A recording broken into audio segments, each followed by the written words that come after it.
से हम मैथ के क्वेश्चन पढ़ेंगे जिसमें 150 क्वेश्चन होंगे। अगर एक सीरीज में हो जाते हैं तो हम पूरे क्वेश्चन एक ही सीरीज में करवा देंगे। अगर नहीं हो पाते, वीडियो लंबा हो जाता है, तो हम क्या करेंगे 50-50 क्वेश्चन तीन उसमें डिवाइड कर लेंगे और फिर उनको सॉल्व करेंगे। तो देखिए पहला क्वेश्चन क्या है, 65 और 117 के HCF को 65m-117 के रूप में व्यक्त किया जाए तो m का मान होगा। तो हम क्या करेंगे, सबसे पहले 65 और 117 का क्या निकालेंगे, मासा। तो 65 और किसका, 117 का मासा निकालना सबको पता होगा। इनका जब मासा निकालेंगे तो 13 आएगा। देखिए निकालना सबको पता है, हम जल्दी जल्दी क्वेश्चन करेंगे। अब इसको लिखा किस रूप में जाता है, ये देखिए लिखा है 65m-117। इसको लिखा जाता है 65m-117। अब ये क्या है, मासा जो निकल के आया, और मासा रियल में इसका कितना था, 13। ये भी मासा है और ये भी क्या है, मासा। तो दोनों मासा है तो दोनों क्या होंगे, बराबर। तो 65m-117 किसके बराबर हो गया, 13 के। अब देखो क्या करेंगे, 65m बराबर 13, माइनस के 117 उधर जाएंगे तो क्या हो जाएंगे, प्लस के 117। इसके बाद क्या करेंगे हम कि 65m बराबर आ गया 13 + 117। तो 65m बराबर 13 + 117, 17 3 20 और 10 30, 130। तो m बराबर कितना हो जाएगा, 130 और बटे 65, 65 दूना 130। तो m की वैल्यू कितनी आ गई, यहाँ से 2। ये पूछा गया था m का मान कितना लेना पड़ेगा, तो इसमें ये देखिए ऑप्शन बी नंबर करेक्ट है। m का मान हमें कितना लेना पड़ेगा, 2। नेक्स्ट क्वेश्चन है, यदि a बराबर दिया गया है कि 2 की पावर 3 इंटू 3 की पावर 3 इंटू 5 की पावर 4, और b बराबर दिया गया है 2 की पावर 3 इंटू 3 की पावर 2 इंटू 5। तो इसका पूछा गया है SC of a and b। तो ये बहुत सरल क्वेश्चन होता है। देखिए कैसे करेंगे, हमें a का मान दिया गया है, a बराबर कितना, हमें a बराबर दिया गया था 2 की पावर 2 इंटू 3 की पावर 3 इंटू 5 की पावर 4। ये दिया गया है a की वैल्यू। और b की वैल्यू हमें कितनी दी गई है, b बराबर दिया गया था 2 की पावर 3 इंटू 3 की पावर 2 इंटू 5। अब इससे हम दोनों को सवाल करेंगे, मासा भी निकालेंगे और लासा भी निकालेंगे। अगर हमसे पूछे मासा किसका किसका, a और b का, ऐसे लिख के आएगा HCF of a and b। Of का मतलब होता है कोष्टक, या हम इसको इंग्लिश में क्या बोलते हैं, ब्रैकेट, बराबर। तो जब हमें मासा निकालना हो तो सबसे छोटी घात देखते हैं। 2 की छोटी घात इसमें है कि इसमें, यहाँ 2 की पावर 2 है, यहाँ 2 की पावर कितना है, 3। हमें छोटी घात देखनी है, यानी 2 की पावर 2। फिर इसमें देखिए 3 की पावर 2 है, यहाँ 3 की पावर 3, तो क्या ले लेंगे, 3 की पावर 2।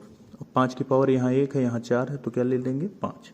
जो छोटी घात हो वो मासम लेना है। लासम क्या करना है, लासा जब पूछे, ये इसको हम और इंग्लिश में क्या बोलते हैं, LCM। तो कभी कभी हिंदी मीडियम में भी लिख के आ जाता है, हिंदी मीडियम में भी, कि a और b का लासा निकाल लें। तब हम क्या करेंगे, बड़ी घात देखेंगे। यहाँ 2 की पावर 3 है तो यहाँ 2 की पावर 3 ले लेंगे, और यहाँ कितना ले लेंगे, 3 की पावर 2, यहाँ 3 की पावर 3, तो 3 की पावर 3 इंटू यहाँ 5 की पावर 1 है, यहाँ 5 की पावर 4 है, तो 5 की पावर 4। जो बड़ी घात होगी वो लासा में आएगी, मासा में क्या आएगा, छोटी घात। क्वेश्चन नंबर 2 हो गया हमारा। अब इसको अगर देखो इसमें सॉल्व करके दिया है तो इसको सॉल्व कर लेते हैं। 3 का स्क्वायर कितना होता है, 9। 2 का स्क्वायर कितना होता है, 4।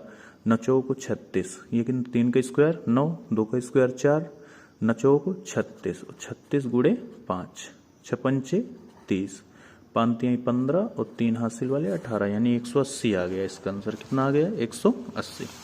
तो इसका ऑप्शन देखिए कौन सा सही होगा, 180। क्वेश्चन नंबर 2 था, ये है ऑप्शन नंबर 20 का भी करेक्ट होगा।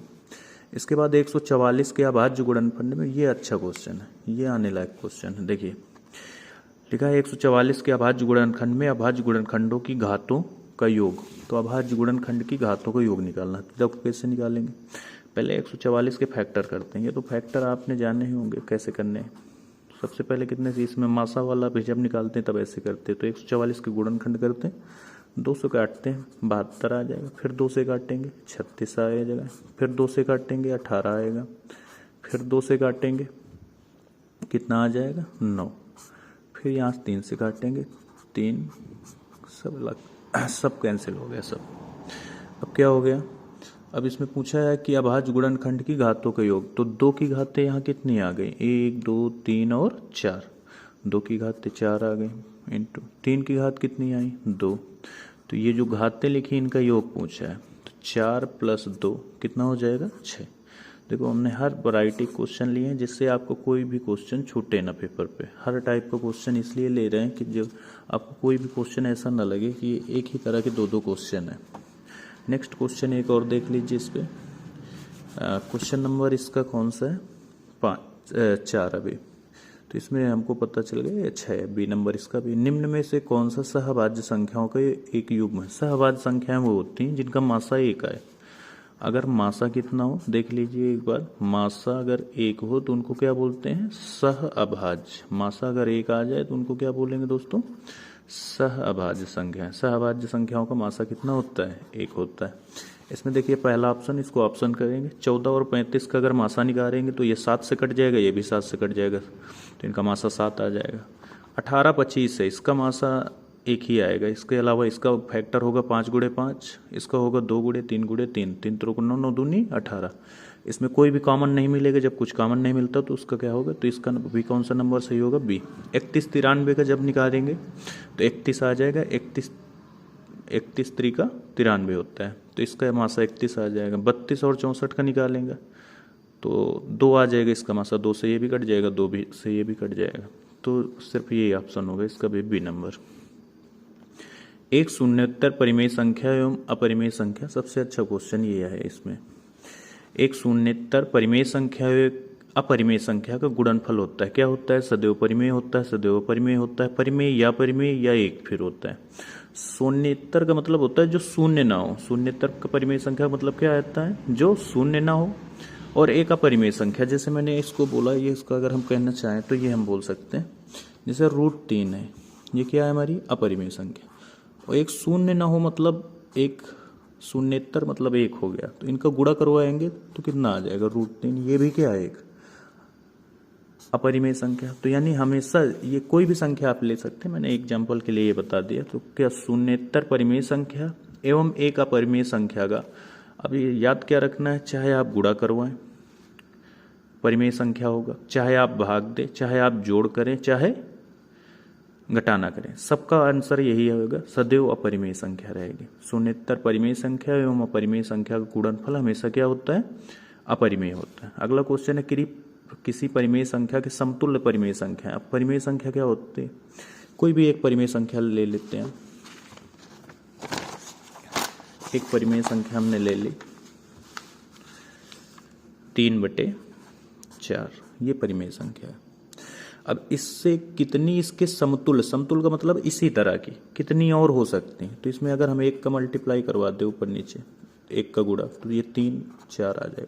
2 का करवाएंगे, यहाँ पर 2 लिख दें, यहाँ 2 लिख दें, तो 3 दूनी 6, 4 दूनी 8, यहाँ 3 लिख दें, यहाँ 3 लिख दें, 3 3 को 9, 4 3 12। ऐसी कितनी संख्याएं हो सकती हैं, जितनी मर्जी करे उतनी बना सकते हो। तो किसी समतुल्य परिमेय संख्या, किसी परिमेय संख्या के समतुल्य कितनी हो सकती है, अनंत हो सकती हैं, जितनी आप चाहें उतनी निकाल सकते हैं। तो किसी परिमेय संख्या की समतुल्य परिमेय संख्या कितनी होती हैं, अनंत। नेक्स्ट क्वेश्चन है इसमें, देखिए ये वाला कौन सा हो गया कि समतुल्य परिमेय संख्या कितनी होती है, अपरिभाषित, इनको परिभाषित नहीं किया जा सकता। दिया है कि लासा इतना है और मासा इसका निकालना है। संख्याएं दी हैं 132 और 288, 132 और 288 का हमें लासा दिया गया है। तो हमको ये पता है कि एक सूत्र होता है LCM × SCF, LCM × SCF, Hindi में क्या बोलते हैं लासा गुड़े मासा बराबर पहली संख्या गुड़े दूसरी संख्या, इधर लिखे देते हैं first number into second number, बराबर क्या होता है लासा गुड़े मासा। पहली संख्या इसमें देखिए क्या दी गई थी 132 और दूसरी संख्या कितनी है 288, तो 132 × 288 बराबर LCM इसका कितना है, LCM ये दिया गया है कितना है 3168 गुड़े SCF, मासा निकालना। तो जो मासा निकालना जो हम करते हैं उसको क्या कर देते हैं, जो निकालना हो उसको इधर रखते हैं और इसको इधर बटे में भेज देते हैं। तो SCF कितना आ जाएगा इसका, SCF हो जाएगा 132 × 288 और बटे क्या कर देंगे 3168। अब इसको क्या कर लेंगे, सॉल्व कर लेंगे। अब देखिए यहाँ ऑप्शन में, ऑप्शन से बहुत कुछ पता चल जाता है। जैसे ऑप्शन पहला इसका दिया, देखिए 288 दिया है, कितना दिया है 288। दूसरा ऑप्शन दिया है 132। अब देखिए ये तो पता है कि अगर इससे इसको काटेंगे तो 288 तो नहीं बचने वाला है, न 132 बचने वाला है। अब बचे 48 और 12, तो आंसर 12 आएगा। आप काट के देख लेना इनको, कितना आएगा 12।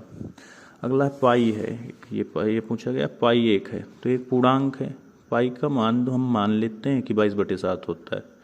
पाई जो होता है वो अपरिमेय संख्या होती है, लेकिन 22/7 क्या होती है? परिमेय संख्या। तो पाई 1 क्या है? अपरिमेय संख्या है पाई।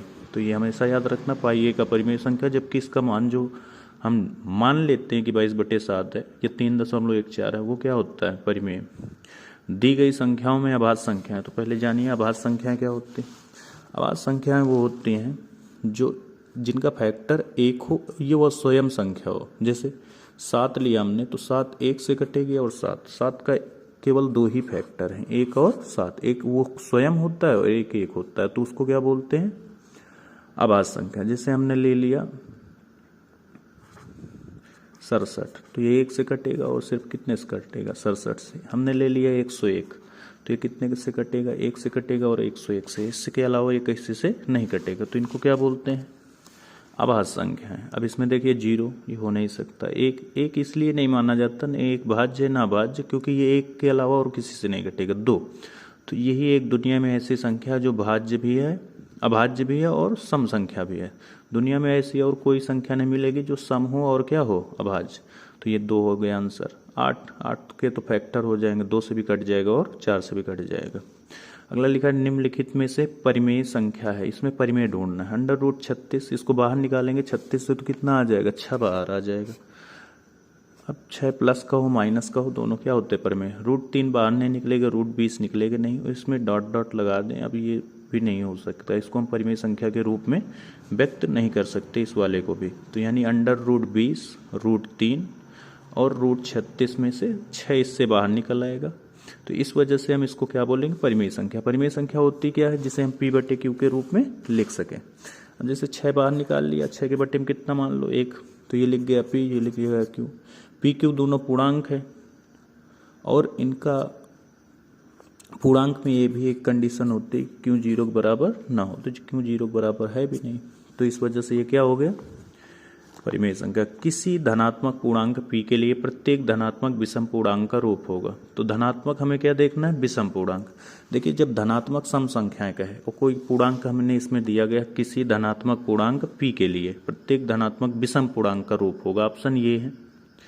तो जब हमसे सम पूछे, देखिए सम किसी हम P के लिए बता रहे हैं, सम पूछे तो हम बताएंगे 2P होगा। अब यहाँ P की कितनी भी वैल्यू लो, हमेशा सम आएगा। 1 लोगे तो 2 1 कम 2, 2 लोगे 2 दूनी 4, 3 लोगे 3 दूनी 6, हमेशा सम संख्या आएगी। या फिर हम ले सकते हैं 2P + 2, या फिर ले सकते हैं 2P + 4। ऐसे बहुत सारी वैल्यू लेते हैं हम, किसके लिए? सम के लिए। अब हमें निकालना इसमें क्या था? विषम। तो विषम कौन कौन से होंगे? जैसे हमने कहा 2P + 1। अब देखिए विषम, यहाँ P की कोई भी वैल्यू ले, हमेशा विषम आएगा। 1 ले लीजिए, 1 रखोगे 2 1 कम 2, 2 1 3, 2 रखोगे 2 दूनी 4 1 5, 3 रखोगे 3 दूनी 6 1 7। ऐसे ले सकते हैं 2P + 3, ऐसे ले सकते हैं 2P + 5। यहाँ P की कोई भी वैल्यू लिखो, हमेशा क्या आएगा? विषम। यहाँ P की कोई भी वैल्यू लो, हमेशा क्या आएगा? सम। क्वेश्चन नंबर अगला देखिए, 12 नंबर है। वह बड़ी से बड़ी संख्या जिसमें 245 और 1037 को विभाजित करने पर प्रत्येक दशा में शेषफल 5 प्राप्त हो। तो ये कैसे करेंगे? जब बड़ी से बड़ी संख्या बोले, ये तो पता है कि क्या निकालना है, मैं मासा। अब 245 में कितना शेष बच रहा? दोनों में क्या बोल रहा है? 5 शेष बचे, दोनों में 5, यानी 1037 को जब भाग लगाते हैं तब भी 5 शेष बचता है। 245 में तो मतलब संख्या इसमें से 5 क्या रही होगी? कम, यानी संख्या रही होगी 240। यहाँ संख्या रहे होगी 1032, घटाएंगे जब, तो ये बची हमारे पास 240 और 1032। अब क्या करेंगे? बड़ी से बड़ी बोला है तो यानी हमें क्या निकालना पड़ेगा? मासा। तो 240 का भाग लगा देंगे कितने में? 1032 में। जब इनका मासा सॉल्व करेंगे तो ये 24 आ जाएगा। 24 से 240 भी कट जाएगा और 1032। तो इनका बड़ी से बड़ी सब संख्या बोले तो क्या निकालना है? मासा। और ये जो संख्याएं दी गई उनको भाग करना है। अब अगर हमें पेपर हल कर रहे हैं तो हमें तो वहाँ पूरा करके दिखाना है। तुम्हें क्या करना है? 22 का इसमें भाग दे के देखो, दोनों में 5 शेष बच रहा कि नहीं। फिर 23 का दो, फिर 24 का दो। जब 24 का भाग दोगे तो इसमें देखो, इसमें भी भाग देंगे तो 24 दाम 240 यानी 5 शेष बच जाएगा। जब 24 का भाग 1037 में देंगे तब भी 5 क्या बच जाएगा शेष। तो इससे पता चल गया इसका राइट आंसर क्या होगा 24। तो जब ऐसा कोई सवाल आए तो भाग दे के देख लेना, बहुत ज़्यादा नहीं करना है। क्वेश्चन नंबर 13 इसका 13 नंबर कह रहा है कि संख्या 716 को a से विभाजित करने पर भागफल 21 तथा शेषफल 23 प्राप्त होता है।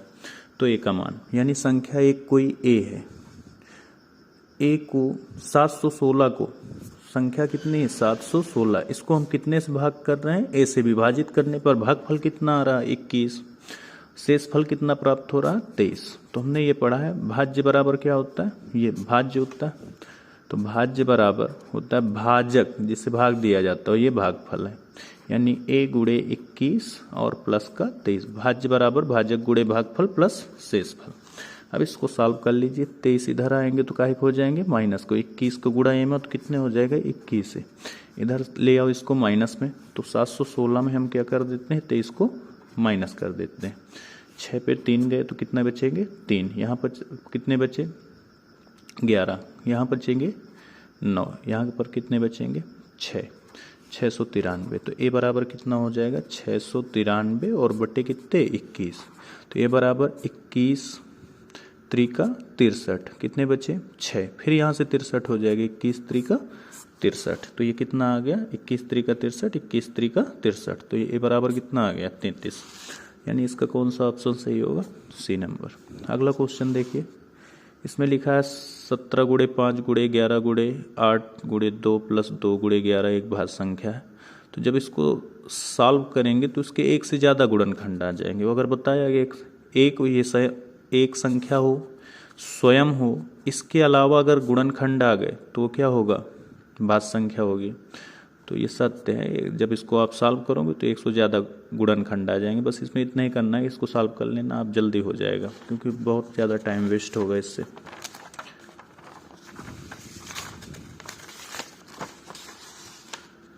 अगला क्वेश्चन देखिए, क्वेश्चन है 1458 बटे 1250 का दशमलव प्रसार कितने स्थानों के बाद समाप्त होगा। तो इसका आप भाग देंगे 1250 का कितने 1458 पे।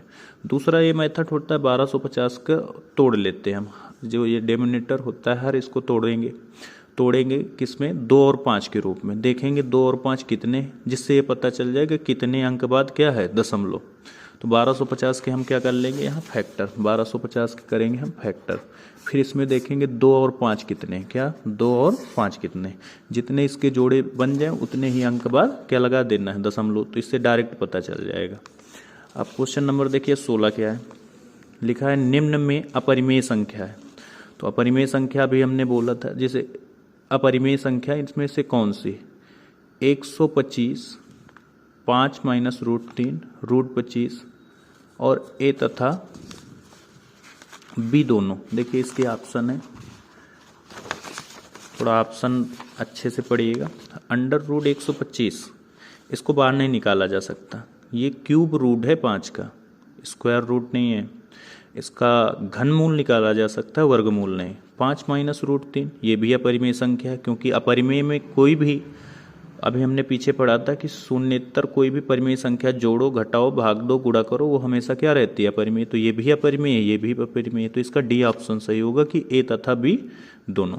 नेक्स्ट है ये दो धनात्मक संख्याओं ए और बी, ए इतना है और बी के रूप में लिखी जाती है। तो एक्स वाई अभाज्य संख्याएं तथा HCF ऑफ ए और बी। तो अभी हमने एक इसी तरह का जस्ट क्वेश्चन करवाया था थोड़ी देर पहले, सेम उसी तरह ये भी हल करना है। देखिए कैसे करना है। हमें पता है कि जो संख्याएं दी गई थी वो a बराबर दिया है x की पावर 5 y की पावर 2 और b बराबर दिया है x की पावर 3 इंटू y की पावर 3 और HCF पूछा गया। तो हमने HCF बोला था क्या होता है छोटी घात।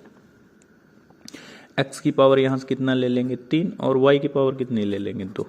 यहाँ x 5 है, यहाँ x 3 है, तो x की छोटी वाली घात यानी 3 ले ली। यहाँ y 2 है, यहाँ y 3 है, तो छोटी वाली ले ली। HCF में छोटी वाली, अगर इसी का LCM पूछ ले तो बड़ी वाली घात, यानी x की पावर 5 हो जाता है और y की पावर 3 हो जाता है। ये LCM आ जाता है, ये HCF। नेक्स्ट क्वेश्चन है, आपको अगला क्वेश्चन देखिए, दिख रहा होगा 18 नंबर। दो संख्याओं ए और बी का एचसीएफ 5 है और इनका एलसीएम 200 है, तब ए और बी का गुणनफल। तो ये बहुत अच्छा क्वेश्चन है और बहुत जल्दी हो भी जाएगा। ए और बी का एचसीएफ 5 है, एचसीएफ हमें कितना है, दो संख्या है ए और बी, एचसीएफ 5 है और इनका एलसीएम 200 है। हमें पता है first number into second number बराबर क्या होता है, एलसीएम इंटू एचसीएफ। तो हमें दो संख्याओं इनका गुणनफल पूछा, संख्याएं हमारे पास ए और बी थी, इनका गुणनफल पूछा तो सीधा कर दो। एलसीएम कितना था 5, एचसीएफ कितना था 200, तो आंसर कितना आ जाएगा 1000। यानी इन दोनों संख्याओं का गुणनफल कितना होगा 1000। इसका ऑप्शन नंबर देखिए बी सही है, दोनों संख्याओं का गुणनफल कितना होगा 1000।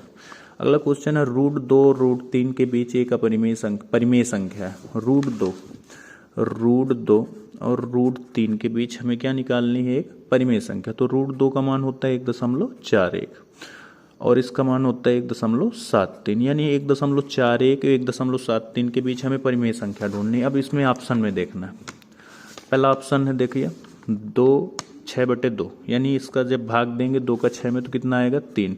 क्या 3 इन दोनों के बीच में है, नहीं है, तो ये ऑप्शन गलत हो गया। दूसरा 3/4 3/4, ये देखिए ऊपर वाली संख्या क्या है, छोटी है नीचे वाली से, तो जब इसका भाग देंगे तो ये 1 से छोटा आएगा, जबकि हमें आंसर 1.41 से बड़ा चाहिए, 1.73 से छोटा चाहिए, तो ये भी नहीं होगा। अगला ऑप्शन देखिए 3/2, तो 3/2 जब भाग देंगे तो ये आ जाएगा 1.5, 3 के आधे करने तो 1.5। हाँ ये अपने काम का 1.5 1.41 से बड़ा है, 1 इसको 50 लिख सकते हैं, 41 से बड़ा है और 73 से छोटा है। तो ऑप्शन हमारा कौन सा करेक्ट हो जाएगा, सी नंबर। ये देखिए ये तो 1 से ये भी क्या था, छोटा है, इसका जब भाग देते तो 1 से छोटा आ जाता।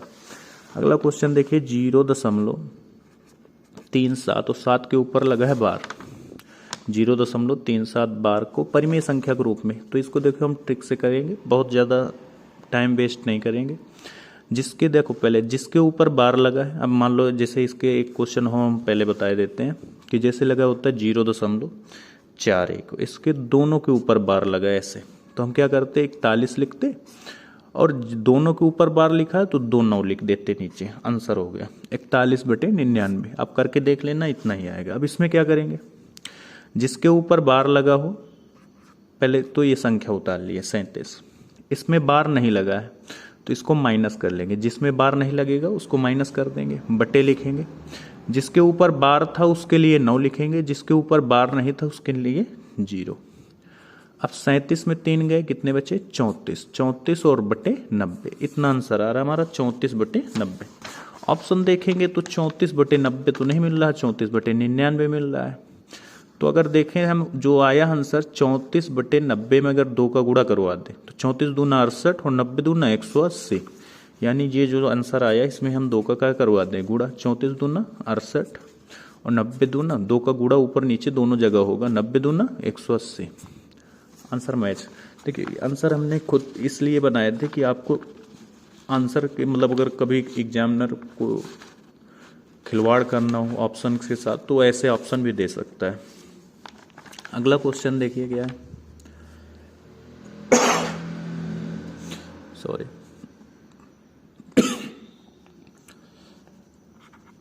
अगला क्वेश्चन है x² - 2x - 3 और इसके हमें शून्यक निकालने। तो एक चैप्टर खत्म हो गया, अब यहाँ से दूसरा चैप्टर आपका चालू। तो इसको क्या कर देंगे 0 के बराबर। अब इसके फैक्टर 3 के ऐसे फैक्टर करिए कि 2 आ जाए, तो क्या हो जाएगा x² 3 3, तो माइनस के 3x माइनस के x ले लेंगे तो दोनों ऐड हो जाएंगे, तो प्लस का x और माइनस का 3 बराबर 0। तो x यहाँ से कॉमन तो x - 3 बचेगा, यहाँ से 1 कॉमन ले लो तो x - 3, एक कोष्टक में x - 3, एक कोष्टक में x + 1 बराबर 0। इसको 0 के बराबर करते हैं, यानी x - 3 बराबर 0, तो x बराबर प्लस का 3, x + 1 बराबर 0, तो x बराबर क्या आ जाएगा माइनस का 1। तो 2 आंसर आ गए, एक 3 और एक माइनस का 1। अब देखिए इसमें ऑप्शन में कहीं है क्या 3 और माइनस का 1, ये सी नंबर है 3 का माइनस का 1। नेक्स्ट क्वेश्चन देखते हैं।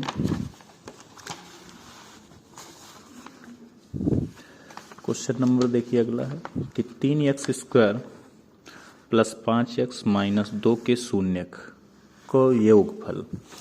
ये क्वेश्चन है 3x² प्लस 5x माइनस 2 के शून्यकों का योगफल। तो इनके शून्यकों का योगफल पता है क्या होता है? मान लीजिए मूल क्या है, अल्फा और बीटा। तो अल्फा प्लस बीटा बराबर क्या हमने पढ़ा था, माइनस का बी बटे ए। मूलों का योगफल क्या होता है, माइनस का बी बटे ए। ये होता है इस x² का गुणांक को बोलते हैं ए, x के गुणांक को बोलेंगे बी, और जो अचर पद होता है उसको क्या बोलते हैं सी। तो माइनस का बी यानी माइनस का 5 और बटे ए यानी 3, माइनस का 5 बटे 3। तो ऑप्शन इसमें देखिए कौन सा है, माइनस का 5 बटे 3। क्वेश्चन नंबर 23 देखिए, लिखा है कि m का वह मान ज्ञात कीजिए जिसके लिए 4x² minus 6x minus m x minus 3 से पूर्णतः विभाजित है। 4x² minus 6x minus m x minus 3 से पूर्णतः विभाजित है। अगर ये इससे विभाजित होगा तो ये इसका क्या होगा, गुणनखंड। गुणनखंड है तो इसको हम 0 के बराबर कर देते हैं। x माइनस 3 बराबर 0, तो x बराबर 3। ये इसको संतुष्ट करेगा तो 3 यहाँ रखते हैं।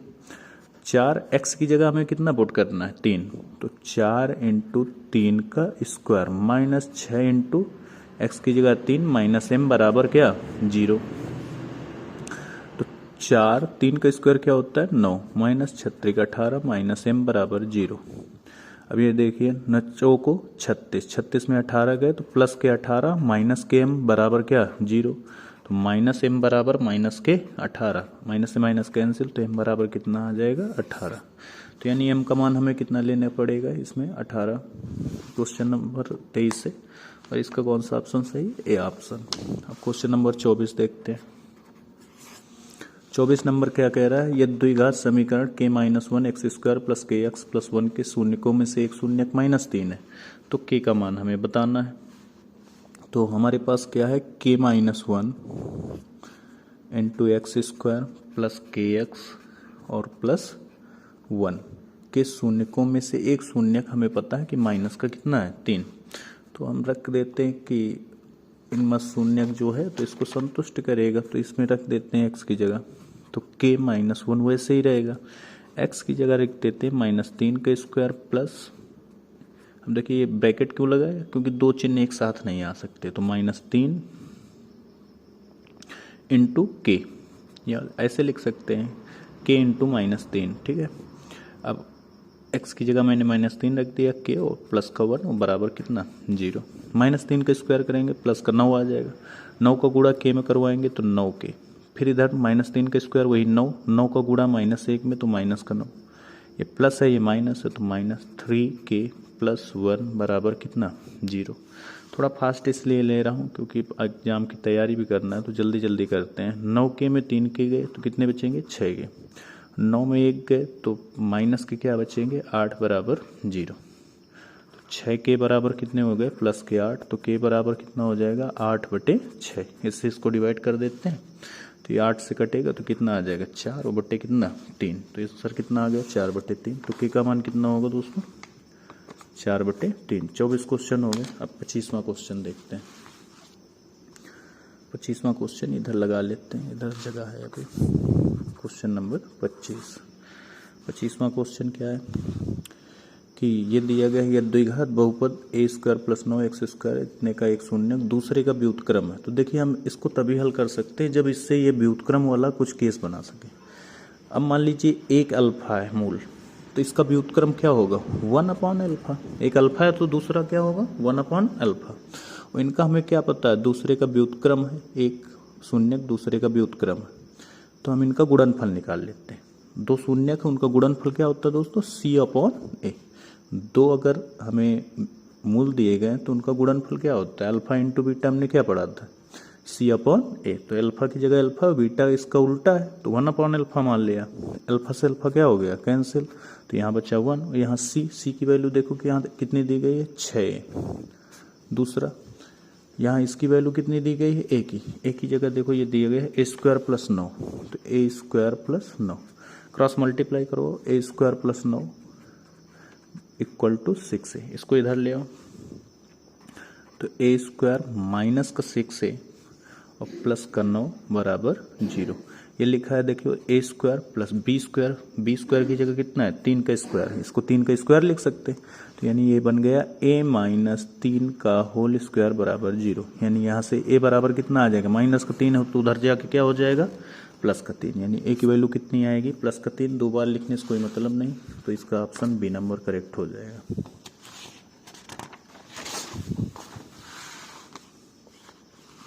अगला क्वेश्चन देखिए क्या है। अगला क्वेश्चन है दो संख्याओं का योगफल 24 है और उनमें से एक संख्या दूसरी की दोगुनी। तो इसको ऑप्शन से करते हैं। दो संख्याओं का योगफल 24 चाहिए, 16, 8, 24 होते हैं और पहला है कि एक संख्या दूसरी की दोगुना, 8 दूनी 16 हो रहा है, यही ऑप्शन सही है, दूसरे को देखना नहीं। जैसे इनको 12, 6, 18 ही होते हैं, 18, 9, 27 होते हैं, 14, 7, 21 होते हैं, तो पहले ही ऑप्शन ही सेटिस्फाई नहीं हो रहा कि 24 योगफल होना चाहिए। बस इन्हीं का योगफल 24 है। 16, 8 का योगफल कितना है 24। अगर हमें करना होता तो ऐसे मान लेते a प्लस बी बराबर 24, क्या मान लेते a प्लस बी किसके बराबर है 24 के। और ये भी पता था कि एक संख्या दूसरे की दोगुनी नहीं, तो a बराबर कितना हो जाता है 2b। अब ये 2b यहाँ रखते a की जगह यहाँ, तो 2b प्लस b बराबर 24, 3b बराबर 24, तो b बराबर कितना आ जाता है यहाँ से 8, और इससे एक दोगुनी थी तो 8 दूनी कितना हो जाता 16, तब भी आ जाता। लेकिन इतना जब हमें पता है कि ऐसे ऑप्शन से हो रहा है तो इतना बड़ा करने की क्या ज़रूरत है। के किस मान के लिए 3x माइनस वाई प्लस 8 बराबर 0 और 6x माइनस के वाई माइनस 16 संपाती रेखाएं। अगर रेखाएं संपाती होती हैं, पहले इनको लिख लेते हैं। कौन कौन सी हैं देखिए, एक है 3x माइनस वाई प्लस 8 बराबर 0, दूसरी कितनी है 6x माइनस के वाई बराबर माइनस का 16। ये दो रेखा है, तो इसको हम पहले इधर ले आते हैं। 6x माइनस के वाई बराबर प्लस का 16 बराबर क्या 0।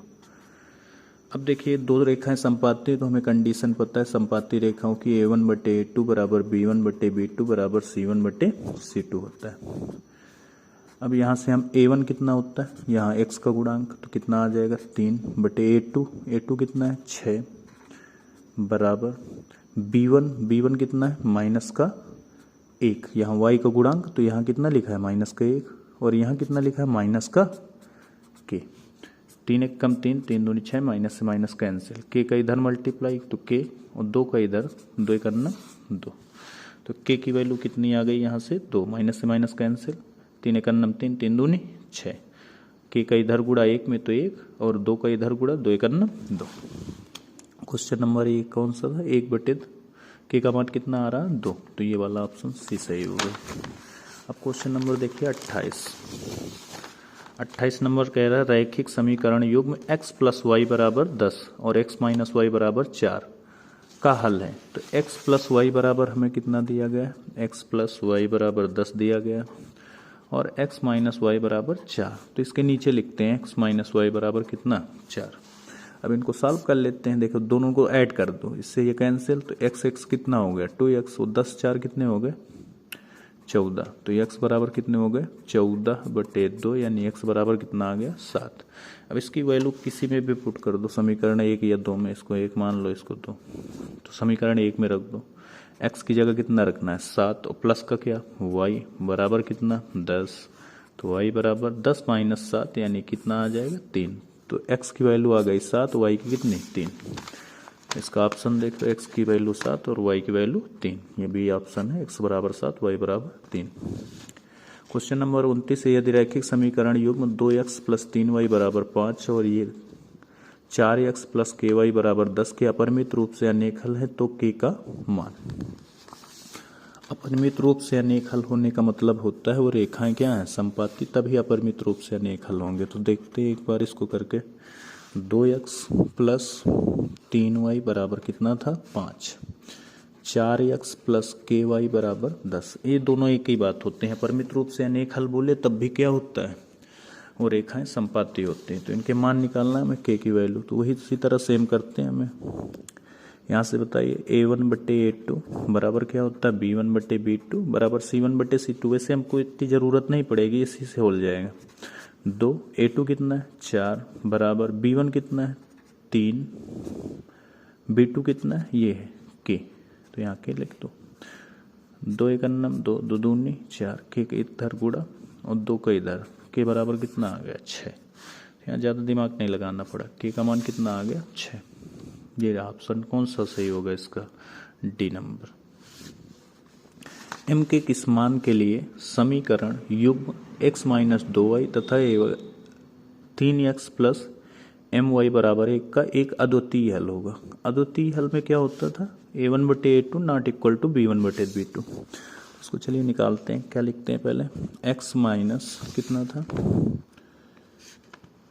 x माइनस 2y बराबर 3, x माइनस 2y बराबर 3। और दूसरा समीकरण क्या है, 3x प्लस my बराबर 1, 3x प्लस my बराबर 1। यहाँ से हम निकालते हैं कि a1/a2 not equal to b1/b2। ये होती है कंडीशन।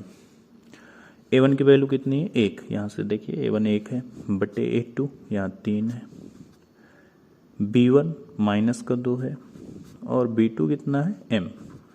क्रॉस मल्टीप्लाई करवाते हैं, यहाँ नॉट इक्वल टू का चिन्ह था, m का 1 में तो m और 3 दूनी माइनस के 6 और बीच में क्या लगा देंगे, बराबर नहीं। तो m माइनस 6 के बराबर नहीं होना चाहिए। कंडीशन क्या लेकर के आई, m माइनस 6 के बराबर नहीं होना चाहिए। तो बी नंबर देखिए इस क्या है, m माइनस 6 के बराबर नहीं होना चाहिए।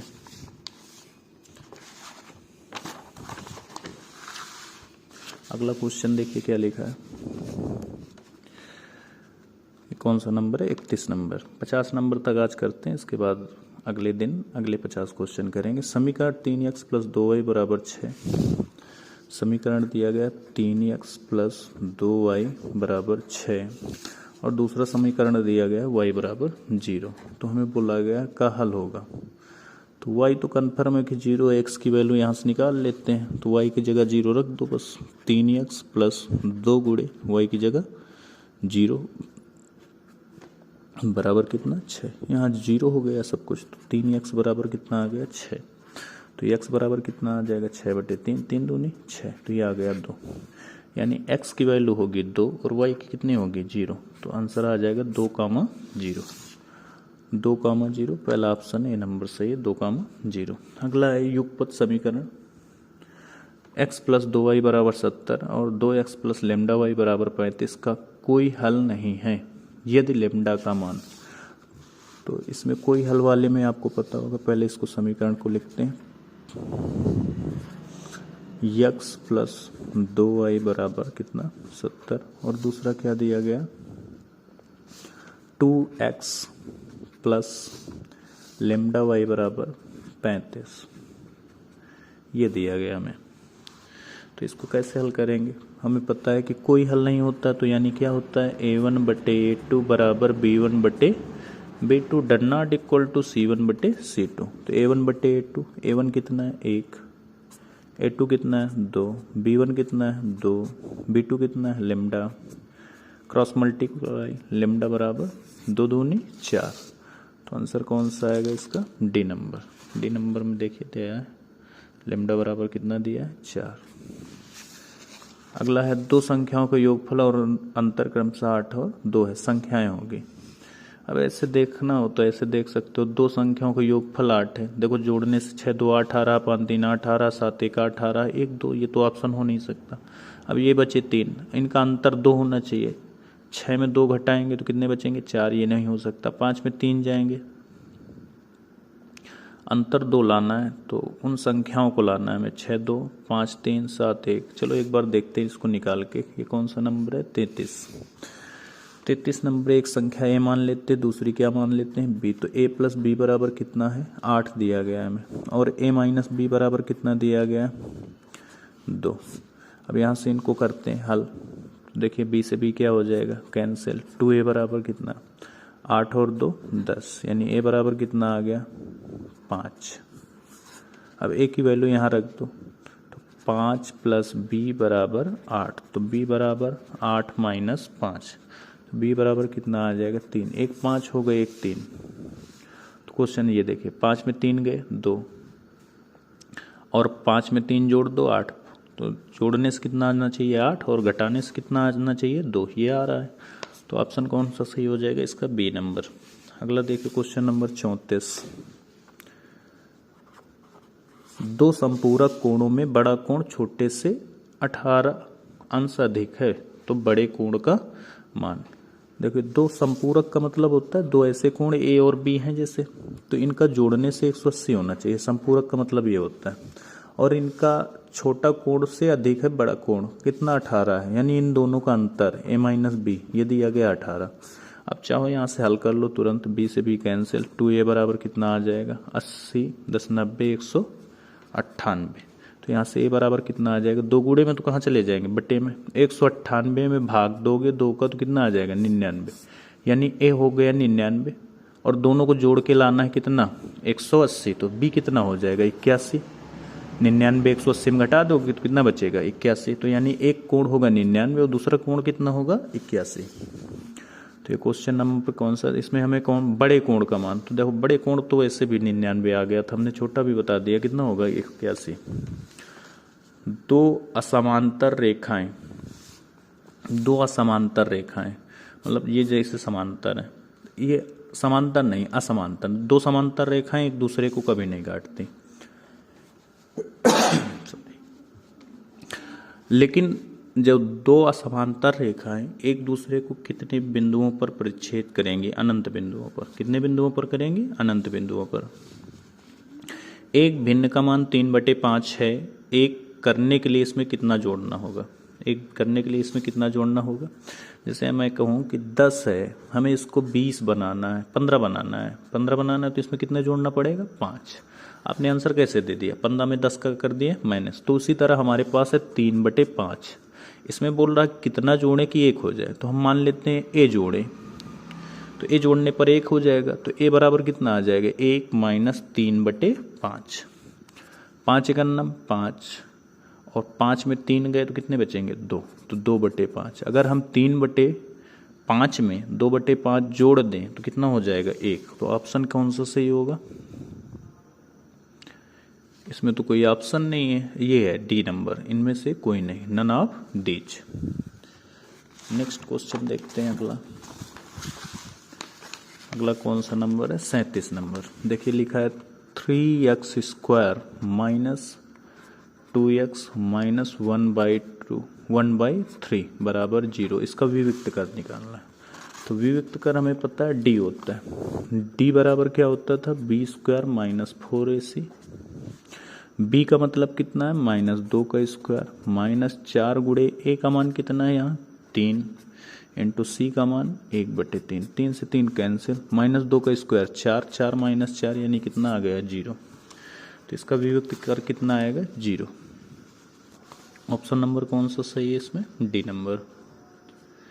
इसके बाद देखिए कौन सा है, यह द्विघात समीकरण 3x² minus 12x plus m बराबर 0 के मूल बराबर हो तो m का मान। पहले हम समीकरण रखते हैं क्या, 3x² minus 12x plus m बराबर 0। मूल बराबर होते तो क्या होता था d 0 बराबर होता है। d का मतलब b² माइनस 4ac बराबर किसके होगा 0 के, b² यानी -12 का स्क्वायर माइनस 4 गुणे a का मतलब 3 इंटू c का मतलब कितना है यहाँ पर m बराबर कितना 0। -12 का स्क्वायर करेंगे तो 144 आ जाएगा, -4 3 12m बराबर कितना 0। माइनस के 12m बराबर माइनस का 144, माइनस से माइनस कैंसिल हो जाएगा, माइनस यानी m बराबर कितना हो जाएगा 144/12। 12 से 144 को काटेंगे तो कितने बार कट जाएगा 12 बार। तो यानी इसका आंसर कितना आ जाएगा 12। Option number D is correct. अगला पूछा गया है x² माइनस 2x प्लस 1 बराबर 0 के मूल होंगे।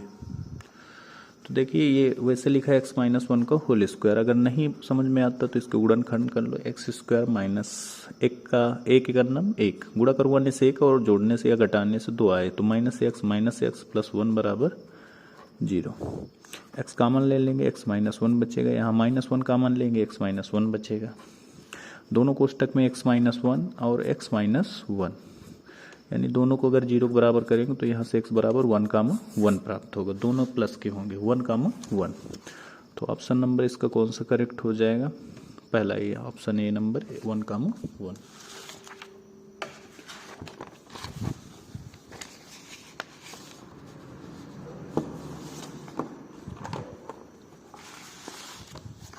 अगला क्वेश्चन देखिए कौन सा नंबर है इसमें, 40 नंबर। देखिए 40 नंबर में क्या लिखा हुआ है कि 3/x और -2x और बराबर 2/x, और ये बोला इसका हल निकालिए। तो देखिए इसको करते हैं, इसका इसमें गुणा, तो 3 - 2x² अपॉन पूरे के x बराबर 2/x। जब इक्वल लगा हो तो नीचे वाले से नीचे वाली संख्या कट जाती है, यहाँ से इक्वल लगा दोनों के बीच में तो इससे x से कैंसिल हो जाएगा। वैसे बट्टे में तो इधर गुणे में जाता तब भी कैंसिल कर देते। अब इन दोनों को उधर ले जाइए तो माइनस का 2x² उधर प्लस का 2x² हो जाएगा, और इधर इसको ले आइए तो 3 और ये प्लस का 2 इधर क्या हो जाएगा माइनस का 2। देखिए मैंने क्या किया, इसको उधर ले गए तो माइनस का तो प्लस का हो गया, 2 को इधर ले आए तो 3 में 2 गया तो कितना बचेगा 1। तो ये बचेगा 2x² बराबर 3 पे 2 गए तो कितना बचा 1। x² बराबर 1/2। गुणे में तो कहाँ चला जाएगा बटे में। इधर अब क्या होगा, x बराबर कितना हो जाएगा √1/2। अब जब अंडर रूट लगाएंगे तो प्लस माइनस आएगा, तो x बराबर प्लस माइनस रूट से 1 बाहर हो जाएगा, क्योंकि 1 रूट से बाहर हो जाएगा, क्योंकि 1 का स्क्वायर कितना होता है 1, इस वजह से 1 बाहर हो गया, लेकिन √2 को हम बाहर नहीं निकाल सकते। तो इसका आंसर आ जाएगा +-1/√2। तो इसका ऑप्शन कौन सा है, ये ए नंबर +-1/√2। 41 नंबर क्वेश्चन देखिए क्या कह रहा है कि m बराबर 5 और n बराबर, m बराबर दिया गया है 5 और n जो दिया गया है वो लिखा है m+7। तो m बराबर तो 5 ही रहेगा, n बराबर कितना हो जाएगा, m की वैल्यू कितनी थी 5 + 7, यानी n बराबर 7 5 कितना हो गया 12। हमें मान किसका निकालना था √m² + n²।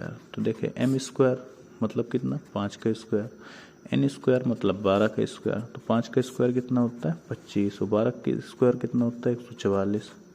ये 144 125 जोड़ देंगे कितना हो जाएगा 169। 169 कितने का है 13 का, और जब 13 इसमें ऑप्शन में सिर्फ प्लस का 13 दे रहा तो कोई दिक्कत ही नहीं, तो इसमें ऑप्शन कितना हो जाएगा प्लस का 13। अगला क्वेश्चन देखिए 42 नंबर।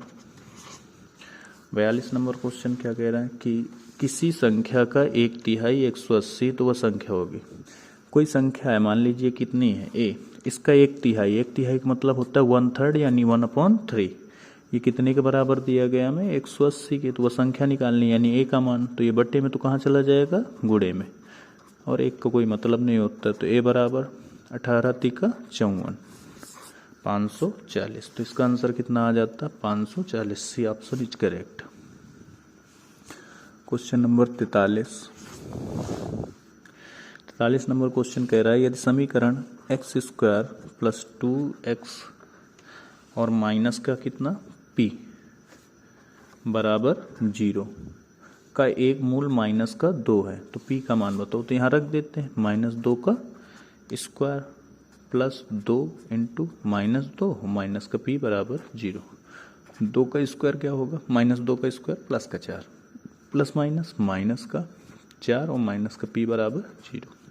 4 में 4 गए 0, यानी p बराबर क्या आ जाएगा 0, क्योंकि 4 में 4 घटाएंगे 0 आ जाएगा। 0 ना तो प्लस का होता है ना माइनस का, तो p का मान कितना आ गया 0। क्वेश्चन नंबर 44 नंबर क्या कह रहा है 4x² - 12x + 9 के मूल होंगे। कैसे मूल होंगे, अब मूल निकालने के लिए हमें d निकालना होगा। d बराबर क्या होता है b² - 4ac, b² - 12 का स्क्वायर -4 × a का मतलब कितना है 4 × c 9, -12 का स्क्वायर कितना होगा प्लस का 144 माइनस 4 चौक 16, 16 नहीं है 144, तो 144 में 144 गए तो कितने बचेंगे 0। तो इसमें एक ऑप्शन नहीं है, यहाँ पे लिखा होगा मूल वास्तविक और समान होंगे, मूल वास्तविक होंगे और क्या होंगे समान होंगे। तो वास्तविक और समान, समान कब आएंगे जब डी 0 आ जाएगा, वास्तविक और समान, डी 0 से बड़ा हो वास्तविक और असमान होंगे, अगर डी 0 से छोटा आ जाएगा तो वास्तविक नहीं होंगे, वो फिर क्या होंगे काल्पनिक या अधिकल्पित जिनको बोलते हैं।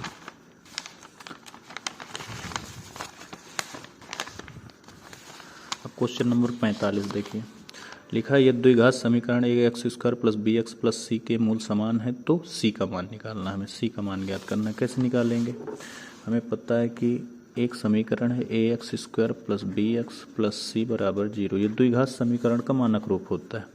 तो यहाँ से हमें पता है बी स्क्वायर माइनस 4ac बराबर क्या होता है 0, तो यहाँ से बी स्क्वायर बराबर क्या हो जाएगा 4ac, माइनस का है ये 4ac, उधर जाएगा तो क्या हो जाएगा प्लस का, यानी हमें यहाँ से सी का मान निकालना। तो सी बराबर ये क्या है बी स्क्वायर और 4 ये देखो गुणे में, तो इधर कहे में आ जाएंगे बटे में, तो सी बराबर क्या हो गया बी स्क्वायर बटे 4a, तो यही निकालना था। तो ये बी स्क्वायर बटे 4a, ये ऑप्शन नंबर कौन सा सही है इसमें डी नंबर, बी स्क्वायर बटे 4a। अगला है कि x minus 1 upon x minus 1 upon x बराबर कितना दिया गया है 1, इसका विविक्त कर निकालना है यानी डी, और डी तभी निकलता है जब द्विघात समीकरण हो। तो इसको पहले चेंज करेंगे, x का x में तो x square minus 1 upon x बराबर 1, गुणा करवाओ तो एक्स स्क्वायर माइनस 1 बराबर x, इधर लेकर आओ एक्स स्क्वायर माइनस एक्स और माइनस 1 बराबर 0, यहाँ 1 है यहाँ 1 है यहाँ 1 है, लेकिन ये दोनों माइनस के, तो a बराबर यहाँ से 1 और b बराबर कितना माइनस का 1 और c बराबर भी कितना माइनस का 1। अब निकालते हैं विविक्त कर, B square minus 4ac, B square मतलब माइनस 1 का स्क्वायर माइनस 4 गुणे 1, a का मान 1 और c का मान माइनस का 1, माइनस 1 का स्क्वायर प्लस का 1 हो जाएगा, माइनस माइनस क्या हो गया प्लस, 4 एक अन्ना 4, 4 1 कितने हो गए 5, तो वियुक्त कर इनका कितना आ जाएगा, ऑप्शन डी इज राइट 5। किसी आयताकार खेत का क्षेत्रफल 30 मीटर स्क्वायर है, यदि इसकी लंबाई चौड़ाई से 1 मीटर अधिक हो तो उन्हें ज्ञात करने के लिए द्विघात समीकरण होगा। एक आयताकार क्षेत्रफल हमें मालूम है, तो आयत का क्षेत्रफल होता है लंबाई गुणे चौड़ाई, लंबाई बोली गई चौड़ाई से 1 मीटर अधिक है, तो मानते हैं इसमें सबसे छोटी वाली संख्या माना चौड़ाई। अब इसको देखें समीकरण x के रूप में दिया है, तो चौड़ाई को हम मान लेते हैं क्या x, लंबाई चौड़ाई से 1 अधिक है, तो ये कितनी हो जाएगी लंबाई x प्लस 1, देखिए ये 1 अधिक चौड़ाई से, तो ये x है तो ये क्या हो जाएगी x प्लस 1। अब इसके बाद देखिए क्या है क्षेत्रफल, क्षेत्रफल आयत क्या, तो क्या होता है लंबाई गुणे चौड़ाई, लंबाई कितनी है x, चौड़ाई कितनी है x प्लस 1 और बराबर कितने क्या होता है क्षेत्रफल, क्षेत्रफल हमें दिया गया है क्वेश्चन में, देखिए क्षेत्रफल कितना दिया गया था 30, तो यहाँ 30 लिख दिया, गुणा करवाओ x का x में तो एक्स स्क्वायर, x का 1 में तो x प्लस बराबर कितना 30, इसको इधर ले आओ तो x square plus x minus का 30 बराबर 0, ये आ गया answer x square plus x minus 30 बराबर 0। ऑप्शन देखिए x square plus x minus 3, ये देखिए x square plus x minus 30 बराबर 0। अगला क्वेश्चन नंबर 48, 3 क्वेश्चन और रह गए 48, 49, 50। अब यहाँ समांतर श्रेणी वाला चैप्टर चालू हो गया, 3, 1, माइनस 1, माइनस 3 डॉट डॉट के लिए सर्वांतर, सर्वांतर क्या होता है दोस्तों डी, डी कैसे निकालते हैं हम, डी बराबर होता था a2 माइनस a1, a2 क्या होता था दूसरा पद, a1 क्या होता था पहला पद, तो डी बराबर a2, a2 कितना दिया है देखो 1, पहला पद कितना था 3, 1 में 3 घटाएंगे तो माइनस का क्या बचेगा 2, यानी यहां से कितना आ गया हमारा माइनस का 2, ये सी ऑप्शन माइनस का 2। इसके बाद देखिए 49 नंबर, -11, -8, -5 का पहला धनात्मक पद, हमें पहला इसमें से धनात्मक पद निकालना है, यानी इसका कौन सा पहला है, अगर हम जानना चाहें तो देखिए इसमें a पहले निकालते हैं, -11 a क्या होता है पहला पद, d क्या होता है -8 minus of -11, A2 minus A1 लगा दिया, तो माइनस का 8 माइनस माइनस प्लस, प्लस का 11, तो D बराबर माइनस का 8 प्लस का 11 प्लस का 3 हो गया। अभी हम पहला पद निकाल लें, तो हम मान लिए nवां पद होगा इसका शून्य, nवां पद क्या होगा शून्य। तो Tn बराबर हमने An यानी जो आप लोग बोलते हैं An बराबर A plus n minus 1 into D. हमने nवां पद को क्या मान लिया शून्य, तो ये हो जाएगा शून्य। A का मान कितना है माइनस 11 प्लस n निकालना है माइनस 1 और d की जगह हम कितना रख देंगे 3, माइनस का 11 इधर प्लस का 11 हो जाएगा, उधर बचेगा n माइनस 1 इंटू 3 गुणे में कहाँ आ जाएंगे बटे में, या गुणा करवा लो। 11 बराबर 3 का n में 3 और माइनस 3, 11 3 कितने हो गए 14, तो 11 3 14 हो जाएंगे प्लस के बराबर 3n, तो n बराबर 14/3। तो ये तो एक ऐसी संख्या आ रही जिसमें nवां पद इसका प्लस वाला पहला धनात्मक पद हमें निकाल, सॉरी यहाँ nवां पद 0 नहीं निकालना था, इसमें क्या निकालना था पहला धनात्मक पद।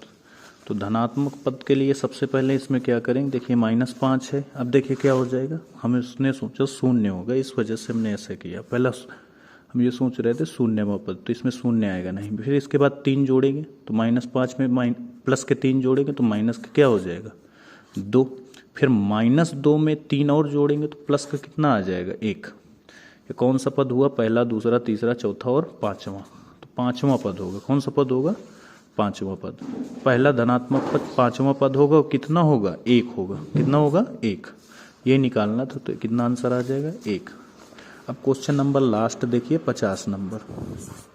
50 नंबर क्या कह रहा है, 50 नंबर में है √8 √18 √32 डॉट डॉट डॉट डॉट का अगला पद निकालना है। तो देखिए ये a है, ये कितना है √8, d कितना होता है A2 माइनस A1 √18। अब इसको घटाने लेना, 18 में 8 गए 10 बचेंगे, ऐसा नहीं होता, इसको लिख सकते हैं 3√2। कैसे आया 3√2, 18 के ऐसे फैक्टर करिए, 2 से काटिए 9 आ जाएगा, फिर 2 से काटिए, सॉरी 3 से, 3 3 9, 3 1 9 3, 3 का जोड़ा बन गया तो 3 बाहर हो गया, और 2 का नहीं बना तो रूट में 2 लिखा है। इसी तरह जब इसका करेंगे तो ये आ जाएगा 2√2, घटा दीजिए, 3 में 2√2 गए तो 1√2 बचेंगे, 1√2 लिखेंगे नहीं, सिर्फ √2 लिखेंगे।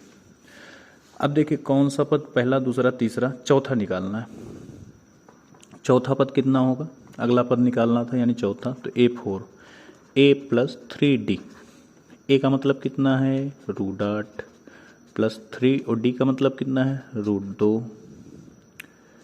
अब इसको जोड़ेंगे, अभी √8 को हमने बोला था क्या लिख देंगे 2√2, इसको क्या लिखें 3√2, तो 2 ये 3 ये कितने हो गए 5√2। अब इसको इस तरह बदलना है, तो कैसे करते हैं, देखो इसको जैसे हमने तोड़ के 18 को हमने क्या लिखा 3√2, अब इसको पुनः ये लाएंगे तो इसका स्क्वायर करेंगे, 2 का गुणा, 3 का स्क्वायर 9 9 दूनी 18, तो इसका स्क्वायर करो, 5 का स्क्वायर 25 25 दूनी 50, तो ये क्या आ जाएगा √50।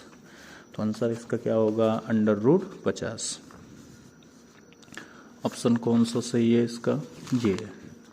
अच्छा इसमें √50 ऐसे नहीं दिया, यही ऐसे ही सॉल्व है 5√2, तो ये आएगा 5√2, ये ऑप्शन इसका सही है। तो उम्मीद है आपको काफ़ी क्वेश्चन समझ में आए होंगे। अपने दोस्तों तक इसको शेयर ज़रूर करें, जिससे हर लोग की मदद हो सके, जो इस कक्षा 10 के लास्ट टाइम तैयारी कर रहे हैं, तो सबकी मदद हो जाए जिससे।